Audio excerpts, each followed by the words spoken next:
আসসালামু আলাইকুম। Recipe by beauty চ্যানেলে আপনাদেরকে স্বাগত জানাই। আজ আপনাদের সঙ্গে শেয়ার করব ছোলার ডাল, পটল আর আলু দিয়ে ভীষণ সুন্দর একটা রেসিপি। এই রেসিপিটা খেতে এতটাই সুন্দর হয়, একবার না খেলে আপনারা বুঝতেই পারবেন না। অবশ্যই আপনারা স্কিপ না করে পুরো রেসিপিটা দেখে নেবেন। আশা করছি আপনাদেরকে এই রেসিপিটা অনেক বেশি ভালো লাগবে। চ্যানেলে নতুন হলে চ্যানেলটা সাবস্ক্রাইব করার অনুরোধ রইল। বেল বাটন অন করে রাখবেন পরবর্তী ভিডিও নোটিফিকেশান পাওয়ার জন্য। চলুন কথা না বাড়িয়ে রেসিপিটা শুরু করি। এখানে দেখুন আমি 300 গ্রাম পটল কেটে নিয়েছি। তো পটলগুলো খোসা ছাড়িয়ে এইভাবে ছোট ছোট করে কেটে নিয়েছি, আপনারা হয়তো দেখে বুঝতে পারছেন। আর এখানে একটা বড় সাইজের আলু এইভাবে ডুমো ডুমো করে কেটে নিয়েছি। তো এখানে আমি আমার পরিমাণ মতো নিয়ে নিয়েছি, আপনারা আপনাদের পরিমাণ মতো নিয়ে নেবেন। আলু আর পটলগুলোকে খুব ভালোভাবে ধুয়ে পরিষ্কার করে নিয়েছি। এবার এখানে দেখুন নিয়েছি 100 গ্রাম ছোলার ডাল। তো ছোলার ডালও আমি এখানে আমার পরিমাণ মতো নিয়ে নিয়েছি। এবার আমি ছোলার ডালগুলোকে খুব ভালোভাবে ধুয়ে তারপরে সেদ্ধ করে নেব। তো সেদ্ধ করে নিয়ে ফিরে আসছি। দেখুন ডালগুলো আমি প্রেসার কুকারে সেদ্ধ করে নিয়েছি। তা আপনারা কড়াই বা প্রেসার কুকারে এইভাবে সেদ্ধ করে নেবেন। অবশ্যই আপনারা ডালগুলোকে সেদ্ধ করে নেবেন, সেদ্ধ করলে কিন্তু এই রেসিপিটা খুবই সুন্দর হবে। এবার আমি গ্যাস অন করে কড়াই দিয়ে দিচ্ছি এখানে 2 টেবিল চামচ সরষের তেল। তো এখানে আমি সরষের তেল দিয়ে দিলাম, আপনারা চাইলে সাদা তেল দিতে পারেন। তেল হালকা গরম হয়ে গিয়েছে। এবার এখানে আমি পটল আর আলুগুলো দিয়ে দিচ্ছি। এবার এখানে দিয়ে দিচ্ছি হাফ চা চামচ লবণ আর দিয়ে দিচ্ছি হাফ চা চামচ হলুদের গুঁড়ো। এবার আমি নেড়ে চেড়ে পটল আর আলুগুলোকে খুব ভালোভাবে ভেজে নেব। পটল আর আলুগুলোকে খুব সুন্দর করে ভেজে নিতে হবে, তাহলে কিন্তু এই রেসিপিটা অনেক সুন্দর হবে। তো যারা ভিডিওটি দেখছেন একটা লাইক দিয়ে ভিডিওটি কন্টিনিউ করবেন। আপনাদের একটা লাইক পরবর্তী ভিডিও বানাতে আমাকে অনেক উৎসাহ জাগায়। তো পটল আর আলুগুলোকে একটু সময় নিয়ে ভেজে নিতে হবে। তো গ্যাসের আঁচ বাড়িয়ে আমি ভেজে নিচ্ছি। পটল না ভাজলে কিন্তু খেতে ভালো লাগে না। তো অবশ্যই আপনারা পটলগুলোকে ভেজে নেবেন। অনেকেই আপনারা হয়তো পটল খেতে চান না, তো এই রেসিপিটা একবার তৈরি করে খেয়ে দেখবেন, খেতে কিন্তু ভীষণই টেস্ট হয়। আমার চ্যানেলে আরও অনেক রেসিপি আছে, চাইলে আপনারা আমার রেসিপিগুলো দেখে আসতে পারেন। কিছু রেসিপির লিংক আমি আই বাটনে দিয়ে দেব, আপনারা সেখান থেকেও দেখে নিতে পারেন। দেখবেন আমার রেসিপিগুলো আপনাদেরকে ভালো লাগবে। আর ভালো লাগলে অবশ্যই একটা লাইক দিয়ে ভিডিওটা শেয়ার করে দিবেন। দেখুন পটল আর আলুগুলো খুব ভালো করে ভেজে নিয়েছি। এইভাবে করে আপনারা একটু সময় নিয়ে ভেজে নেবেন।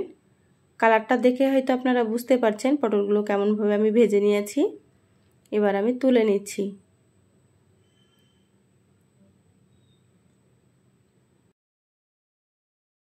পটল আর আলুগুলোকে তুলে নিলাম। এবার আমি কড়াইয়ে আবারও দিয়ে দিচ্ছি 1 টেবিল চামচ সরষের তেল।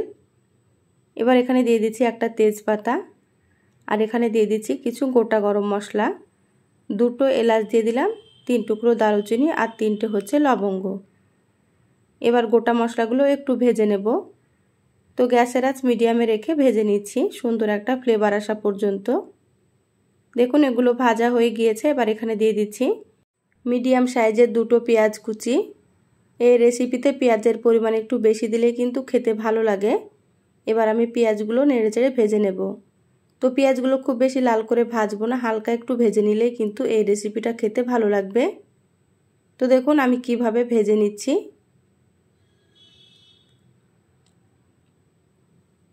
পেঁয়াজগুলো ভাজা হয়ে গিয়েছে, এইভাবে আপনারা ভেজে নেবেন। এবার এখানে দিয়ে দিলাম 1 চামচ আদা বাটা আর 1 চামচ দিয়ে দিচ্ছি রসুন বাটা। এবার আদা রসুন একটু নেড়েচেড়ে ভেজে নিতে হবে কাঁচা গন্ধ চলে যাওয়া পর্যন্ত। এইভাবে না ভাজলে কিন্তু খেতে ভালো লাগবে না রেসিপিটা। আদা রসুনের কাঁচা একটা গন্ধ লাগবে। তো অবশ্যই আপনারা এইভাবে আদা রসুনটা ভেজে নেবেন। আদা রসুন ভেজে নিয়েছি। এবার এখানে দিয়ে দিচ্ছি 1 চা চামচ লবণ। লবণটা এখানে বুঝে ব্যবহার করতে হবে, কারণ পটল আর আলু ভাজার সময় আমি লবণ দিয়েছিলাম। তো সেটা বুঝে এখানে আমি দিয়ে দিলাম, আপনারাও সেইভাবে দিয়ে দেবেন। দিয়ে দিলাম হাফ চা চামচ ধনিয়া গুঁড়ো, হাফ চা চামচ দিলাম এখানে জিরা গুঁড়ো, হাফ চা চামচ দিয়ে দিচ্ছি লাল মরিচের গুঁড়ো। তো আপনারা যেমন ঝাল খেতে পছন্দ করবেন সেইভাবে লাল মরিচের গুঁড়ো এখানে দিয়ে দেবেন। এবার আমি হাফ চা চামচ হলুদ গুঁড়ো দিয়ে দিলাম আর হাফ চা চামচ দিয়ে দিচ্ছি কাশ্মীরি মরিচের গুঁড়ো। এটা ঝাল হবে না, কালারের জন্য দিয়ে দিলাম। আপনারা চাইলে কাশ্মীরি মরিচের গুঁড়োটা স্কিপ করতে পারেন।